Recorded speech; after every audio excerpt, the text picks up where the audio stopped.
Welcome to the first annual LHLM-y Awards with your hosts, Conrad Sem and me, Gyi Sakalakis.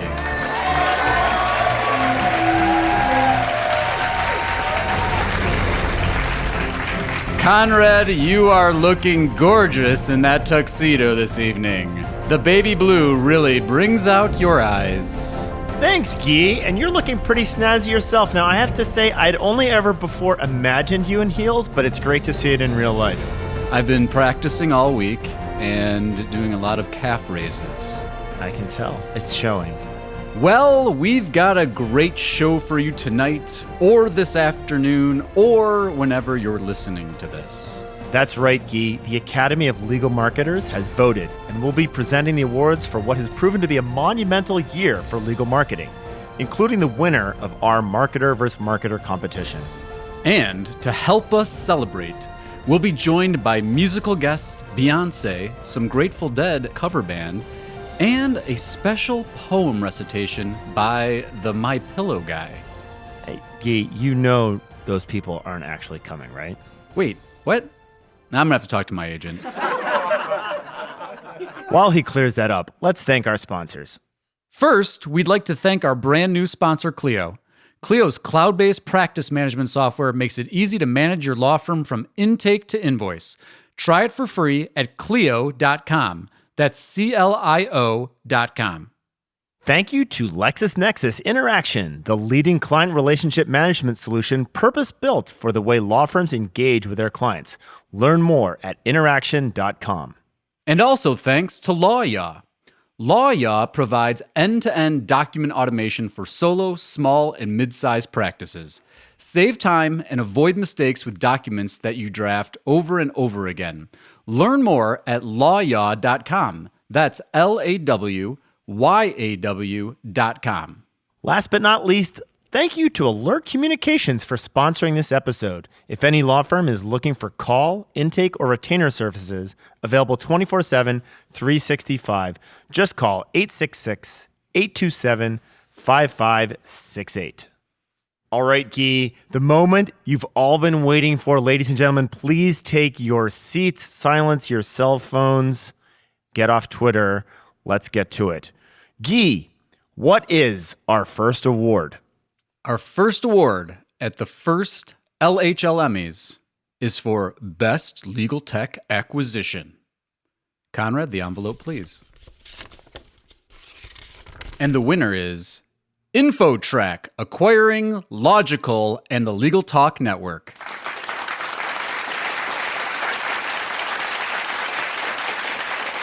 Now, for those of you watching from home, you should know that LTN has a new boss, as does Gyi and myself. So we're looking forward to moving forward into 2021 with one of the newest legal tech acquisitions.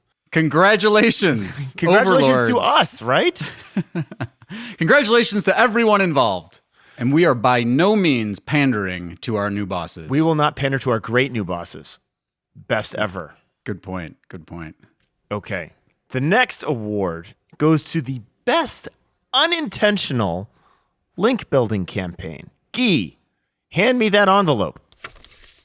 Now, this envelope seems to have been reviewed by the federal government, multiple variants of the federal government. And as I open this up, the winner of the Best Unintentional Link-Building Campaign goes to the McCloskeys of St. Louis, who gained infamy by pointing guns at protesters walking by their mega mansion, and in return received a massive, massive volume of links back to their website. There is no such thing as bad PR in SEO.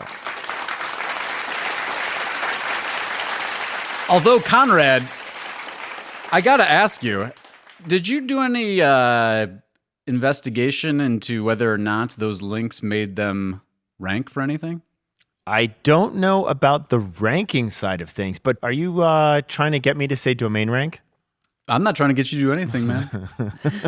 We're going to talk about domain rank in the next award. This is a close cousin of the Unintentional Link-Building Campaign. This is the Best Intentional Link-Building Campaign. Please, Gyi, Throw me that envelope. Whoosh. The best intentional link building campaign goes to Seattle law firm Harris Bricken, who successfully took 2 separate blogs on 2 different domains, pointed those blogs to their firm's domain, and created a domain rank 71 law firm, which puts it really, really at the top of the domain rank if that's something you care about. Gyi, would you like to share your thoughts on this?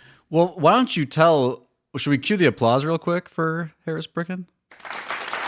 Yeah, let's not shortchange them on the applause there. That's like a golf clap applause needed. It's a wonderful applause sound. Well, Conrad, why don't you first tell our dear listeners what this domain, what do you call it? Domain rank? Domain rating? Domain rating. So DR, we use... And I will try not to... Mock? Interject? Ing. Good thing no one can see your face right now. So, there are a variety of tools out there that try to they try to do a great job of measuring the overall authority of a site. And they typically are on a 0 to 100 scale. We use Ahrefs. There's a couple other of those tools out there. But the domain rating is a 0 to 100 score of the overall link profile of a law firm website. Now, Gyi, would you like to unveil your snickering and talk about why you think this is a bunch of hooey? Well, I think you already said why it's a bunch of hooey. You know, 1, it's not part of Google's anything. 2, the people who actually, at least one of the proxy metrics that was created, the inventor of it said it doesn't correlate well with rankings. And 3, for me, and this is the biggest one, is, most of the firms we work with are local consumer-facing practices, right? So it's your local personal injury lawyer, your local bankruptcy lawyer, local criminal defense lawyer, and getting a link from something like Forbes, which is a high DR, yay, DR, what are you going to pay for your high DR site links? For my Forbes guest poster? Right. Don't move the dial, in my experience, like a link from, say, a local elementary school or a local newspaper, especially when you're talking about localized links. So I would say my focus is on, relevance in terms of topics and location. But, All right, Gyi, we are getting hushed off the stage like that acceptance speech that has gone on just too long. The audience is yawning, looking So at their bored. watches, wondering when they're going to stop that. talking You about asked. link building. I did ask. But Gyi, the next award is the worst use of social media. Here's the envelope. Who is the winner of the worst use of social media? the winner for worst use of social media, attorney Lynn Wood, for his great use of Twitter.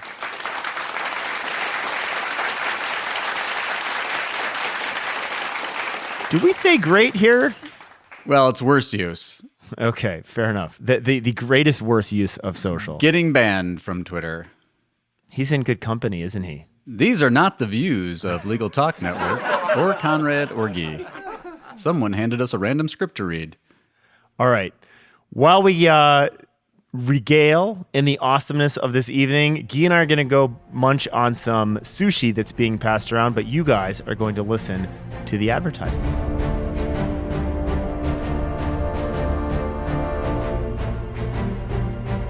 Did you know that firms using electronic payments collect an average of $15,179 more per lawyer and see 6% more revenue growth? Simply put, law firms using electronic payments on average bring in higher case volumes and more revenue. For more insights to help turbocharge your law firm, check out Clio's Legal Trends Report, a compilation of industry insights. Go to Clio.com today to download your free copy. No one cites routine drafting as the reason they chose to become a lawyer, but that's where a lot of time goes for solo practitioners and small firms. LawYa can help you transform your existing Word documents into reusable templates with no coding required. Save time and avoid errors with intuitive features like conditional logic. Use a tool that empowers your experience and expertise. Learn more at lawya.com. That's LAWYAW.com.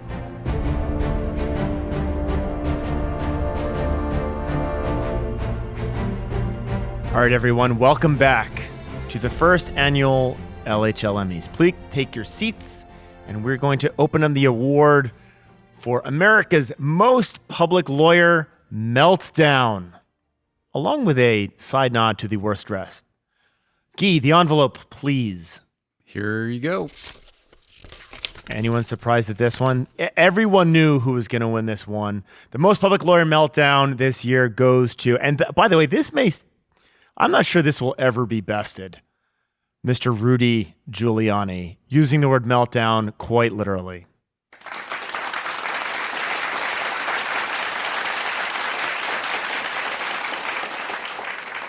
For our next award, this is a special one. Has close meaning to our hearts because it is the award for the best contest submission. So as those that are listening recall, we asked lawyers at large to submit their best example of legal marketing or worst example or whatever they wanted to submit. And this is the winner of the best submissions. Conrad, the envelope, please. Here you go, Gyi. I'm sitting at the edge of my seat.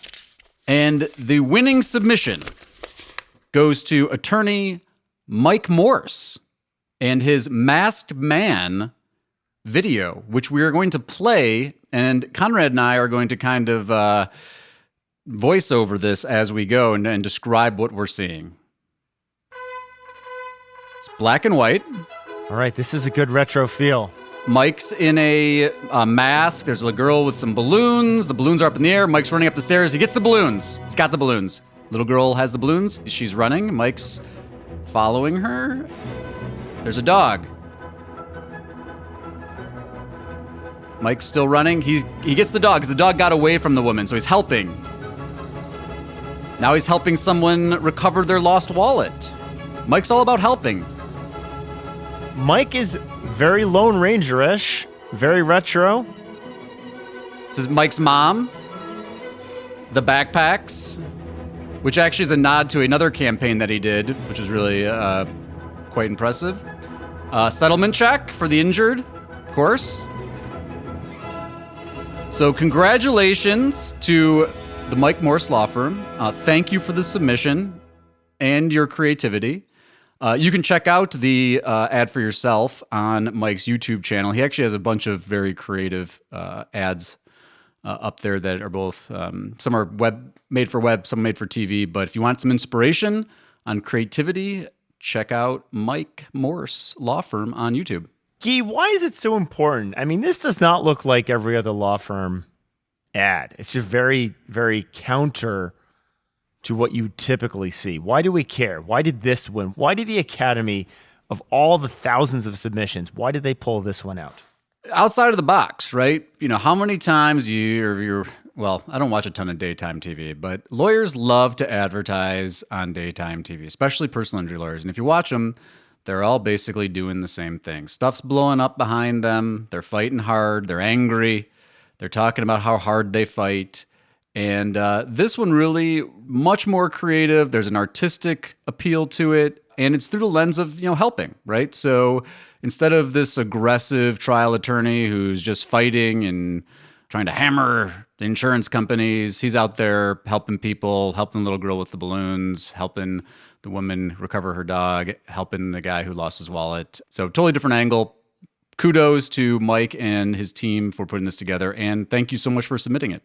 And for those interested, we'll also put a link in the show notes so you can watch this for yourself and be the judge. And of course, as always, we encourage your feedback. So love this, hate this, please do tweet at us at #LHLM. Our next award is for best use of search data in a TV ad. Conrad, the envelope, please. There you are, Gyi. And the winner is the Bernstein Law Firm. And they have a very creative website ad, and we'll roll that now for you. CallSam.com is Michigan's most visited personal injury website. If you've been injured, help is always just a call or click away, 24 hours a day. Michigan's #1 personal injury website. That's the Bernstein Advantage. The most visited. Most I like visited. that. Now, so, this one, I actually wrote about this, and we'll put a link to that quick write-up. I saw this ad on television. Very well-known, an institution in Michigan, the Bernstein Law Firm. Very strong brand presence, great lawyers, great tradition, great family law firm. But it really struck me when I saw it on TV. I was like, they're saying they're the most visited personal injury website. So one, creative because it's going to drive clicks, right? People are going to be like, oh, they're talking about their website. So, in a multi-screen world, someone's watching that TV ad, it's going to make them prompt them to go look at the website. Why is this website number one? What's so special about it? So that's smart. Opportunities for retargeting, all that other kind of stuff we talk about internet marketing. But then I was like, wait a minute, how do they know this? What's this data based on?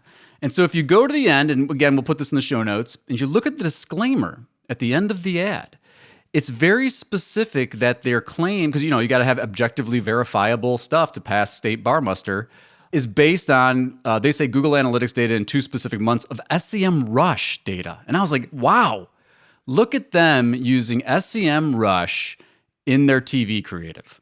Also, Google Analytics data, which presumably they do not have access to any other lawyer in Michigan, right? Right. The other question, just to clarify here, Gyi, and I have another thought, but Gyi, what is SEM Rush?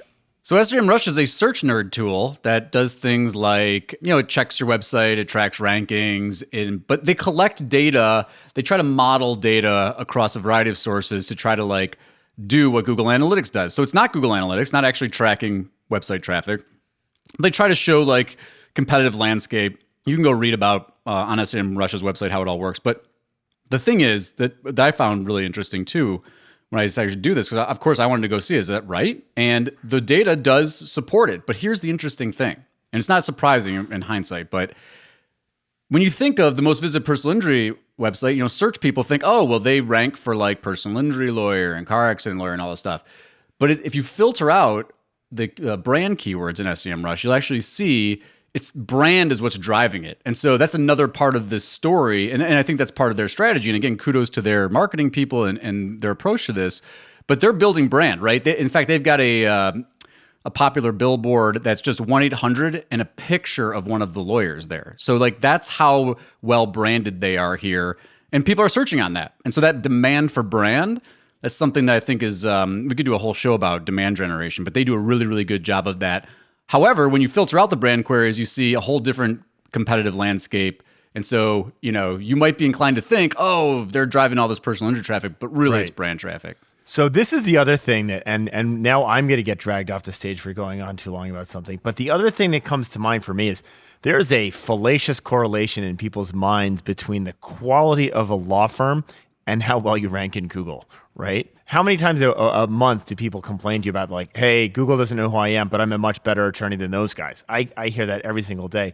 But that you have to realize, there is a very simple-minded connecting of the dots among many people. They're like, hey, if Google thinks this is a great pizza, then it must be a great pizza, right?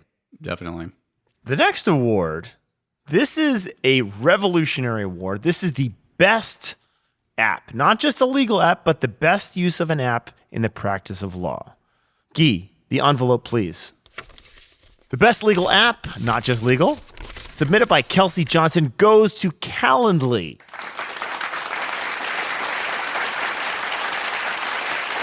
The reason the Academy selected Calendly is this might be the one single thing that is most revolutionary in the practice of law for those who are employing it, because a well-used Calendly app stops that prospect from searching when they're talking to their intake specialist, but they actually can't talk to an attorney at that time, because you can get that time booked on the lawyer's calendar for tomorrow morning. And that means that searcher is much less likely to continue looking for another lawyer.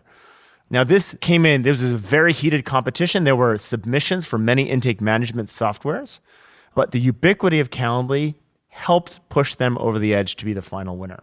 And I'm biased. I'm a Calendly user myself. And wow, what a difference it makes when you don't have to go back and forth with your availabilities, right? You just give somebody a link. It syncs up with their calendar too. They can pick when it's convenient for them. Talk about reducing friction for scheduling meetings, especially in the remote world that we're in. It integrates with Zoom. So boom, you drop the link, you get the scheduled meeting, you got an embedded Zoom link all right in your calendar, done. Good job, Calendly. Good job. Thanks, Kelsey. And before we get to the award you've all been waiting for, the Marketer to Marketer Awards, we're going to end on a sour note with the worst abusive technology award. Gyi, please hand me the festering, rotted envelope that contains the winner of the worst abusive technology. Let me pull this right out of the toilet. Okay, the worst abusive technology goes to everyone, including the agencies and lawyers involved, spamming the crap out of the local results for a car accident in California. There happens to be many law firms with many, many, many offices sprinkled across every little hamlet in California. We don't like you guys. And we called out California because it's particularly egregious there. But I got to tell you, even when I was doing the research on the one of these previous awards, just looking at the local pack for even around me, it was like 4 of the top 5 were spamming the local pack. And I was like, and this was just off the cuff, no research or anything. It's just like, and also shame on Google for not fixing this problem, right? I know you can't say anything about Google, but I'll say it for you. Well, what we should say here is now that they're collecting things like licensing information, they may be able to make a slightly better assessment as to whether or not those offices are actually there. Let's see if they do that. Just throwing that out there. Just Let's a see if they do it. suggestion that we have never brought up to Google before. Well, ads and organic, they don't talk to each other. That is true. All right. Now, as the moment that you've all been waiting for comes closer, we're going to take a small break so you can collect your thoughts, and we will be back with the winner of the Marketer to Marketer Showdown.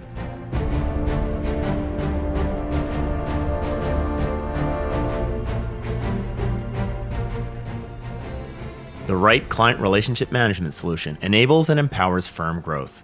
LexisNexis Interaction is designed specifically for law firms and embeds client intelligence at the heart of every interaction, providing valuable insights into client relationships so you can make strategic decisions about how to focus your resources to gain more business. Learn more and request your free demo at interaction.com/lunchhour. As the largest legal-only call center in the U.S., Alert Communications helps law firms and legal marketing agencies with new client intake. Alert captures and responds to all leads 24/7, 365 as an extension of your firm in both English and Spanish. Alert uses proven intake methods, customizing responses as needed, which earns the trust of clients and improves client retention. To find out how Alert can help your law office, call 866-827-5568 or visit alertcommunications.com/LTN.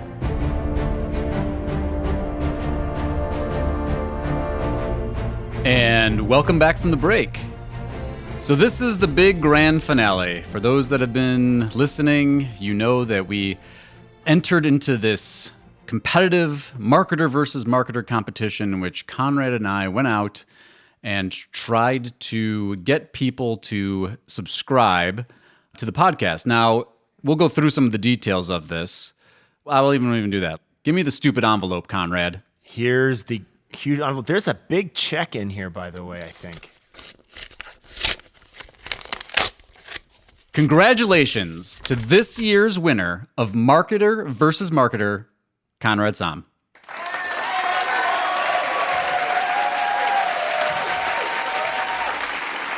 Conrad, how did you do it? Gyi, thank you. I would like to thank my competitors, the people who taught me my craft, and especially Ezekiel, who's in Czechoslovakia, spamming the crap out of the results. Well, also, you should be paying some mind to your Haro person, D-Bays, whatever. Well, that went through to Czechoslovakia. Oh, okay. Yeah. So there were a couple of things that we did on this, and I wanted to kind of showcase how easy it is. The reason I bring up the cheating right off the bat is because I want to demonstrate just how easy it is for us to lie to you about how well we're doing. And I think it's really important that you take your agency's self-reported metrics with a grain of salt and start getting some accountability. You guys should have your own accountability for evaluating whether or not your agency is doing a good job, and stop listening to their reports, because it's so easy to cheat in everything that we do to make ourselves look good. Yeah, it's a really good point. And, just in that same vein, here's the thing that doesn't lie. Open case files, new clients, legitimate qualified leads. And so you can work your way back from those. But, seeing things like, in our case, which we'll go through, clicks to an embed, opening the player, not that valuable to actually subscribers on the show. And in fact, when we corroborated this with downloads of the show, no correlation. Conrad, you can go through the strategy here and talk kind of what happened here. But it didn't correlate to more subscribers for us, although it looked pretty good in the report. It looked great in the reports. And so what we did, just because I wanted A, to win, and B, to make my point, I took two very different strategies. One which was frankly delightfully boring. That was actually effective. We generated a bunch of listens from that, and that's where we put 98% of our dollars went to actually advertising, very boring Facebook content. This is Gyi and Conrad talking about an episode. We were playing on an audience that we already knew, which was really helpful. And we were frankly cashing in on the brand recognition between Gyi and Conrad to people who already knew us to drive people to listen to the podcast. And that was actually effective, wasn't it? In terms of actually getting people to listen. Generate a lot of clicks too. The sessions, so that's another thing that we should point out. And this is again back to this idea of tracking the right metrics. The traffic to the pages we drove to was through the roof. But what happened was people were getting there and they either weren't playing the episode or they weren't clicking through to subscribe to it. And so again, clicks are meaningless unless they can be tied back to that key performance metric that you're trying to achieve.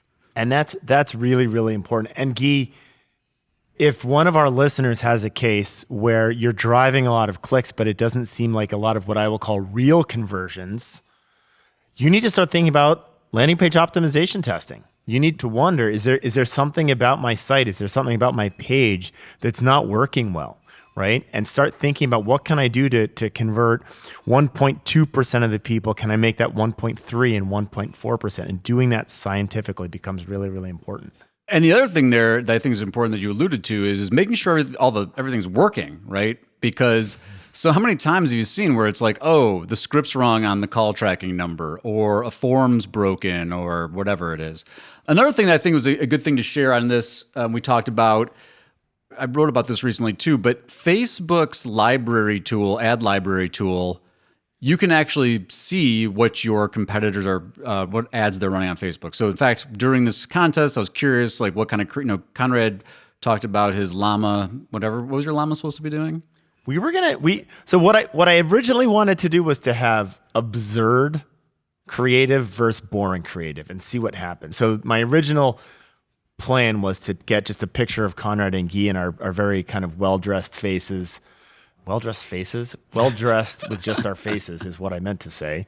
And then I wanted to do something like ridiculous, like a llama with headphones smoking a joint or something, and see whether or not... There we go, the Billy Crystal laugh track. To see what would happen, right? And see how they would perform. And the reason for doing things really, really fundamentally differently is if we just did a Conrad versus Gyi, and the results are probably going to be fairly similar, or maybe they wouldn't be, in which case, if we did Conrad versus Beyonce, maybe the results would be very different. But you need things that are very, very different, creative that's very, very different to start to identify nuances between them. And so what we actually ended up realizing was that the boring creative that we started with was performing pretty well at driving clicks. And as I was watching the scorecard, I was like, oh, we're ahead. Let's not shuffle the deck here because we're winning. So we kept the boring, but it worked. Yeah. And again, regardless of whether you're actually going to do advertising on Facebook, I think it's worth your time for competitive inspiration, competitive intelligence, see what the other firms in your area are doing. Go type their firm name or whatever their Facebook page is into the Facebook ads library, and it'll show you all the active ads they're running. And for some firms, like some of these bigger national firms, they actually run political ads, and there's certain ad categories that Facebook will even show inactive ads. So you can get their whole history, active and inactive ads. And so again, good competitive intelligence, but even if you just want to see content ideas, regardless of whether you're going to be doing anything on Facebook, I think that there's some good inspiration in there to take a look at. Yeah, no, it's great stuff. And so because we're all running a business, Gyi, and we need to be thinking about things like cost pers and maybe even ROI, one of the things we did start looking at was the cost per listen, right? How much did it cost for us to gain a user? And you can then arbitrage that in our world as to whether or not that makes sense to drive more revenue from the sponsors, right? And so this is all just really, really basic business. But once you know what your conversion is, and Gyi's point was really, really valid, you need to know that this is a real client. You need to know that this is a prospect. It's not the pizza guy delivering pizza who's counting as a lead from your self-reported marketing agency. But get down to what is our cost per real inquiry? What is our cost per intake qualified lead? And the other thing that we learned on this process here, free works, right? Gyi, you used your free audience and that drove a bunch of listens, and I did too. Yeah, in fact, even though I was the loser, the overwhelming majority of the plays, the valuable metrics that I was tracking were generated through organic channels. So, and I'll tell you, it was LinkedIn, some of the LinkedIn groups that I'm in, some of the Facebook groups that I'm in, and our email list, which is, it's an opted-in email list for people interested in legal marketing. So again, I think that is an important part of the story here, is that this organic stuff really, really works, but you've got to follow all those things that we talk about when you talk about inbound marketing. You've got to actually have something that people want to listen to. You've got to have, some relationships already built up. But once you do that, the cost of that was the time it took me to put the UTM parameters on the URL and post it in one of these groups. But again, I say this, and I think this is another point that we are constantly harping on this show, is it's not about just link dropping everywhere, right? You've got to actually come up with some messaging around and give people a reason, like what's the value there? Why would they actually be interested in it? Give them a little teaser or something like that. But it can work. And so again, if you're on a limited budget and you are looking for ways to meet new people and grow relationships and grow professional contacts, LinkedIn groups, Facebook groups. And the other great thing is like people are asking for lawyer recommendations. There's lawyer-to-lawyer referrals. There's other professional, non-lawyer professional groups. It's a great source. It can be a great source of new business for lawyers. Yeah. And the key here, Gyi, as you alluded to, you need the audience. And it takes time and genuine engagement. And that's something that no agency can fake for you. Like it just takes your engagement. Well, this concludes the first ever LHLM-ys, hopefully the first in many. As always, if you enjoyed this show, if you enjoyed this episode, please do review us. If you clicked on one of Conrad's wonderful ads, please let us know. Hashtag LHLM on Twitter or whatever social media, or you can feel free to message us or contact the good folks at LTN. We'd love to hear from you. Yeah, we want to know why you clicked on that ad, right? If you're a first-time listener to the pod and you came here because of the ad, we want to hear from you because that is the insight that we'd like to bring. Unless, of course, Conrad paid you to click the ad. Goodbye, everyone. It is time for us to head home. The clock is about to strike midnight, and Gyi's crystal slipper is just about to fall off. This dress is really riding up.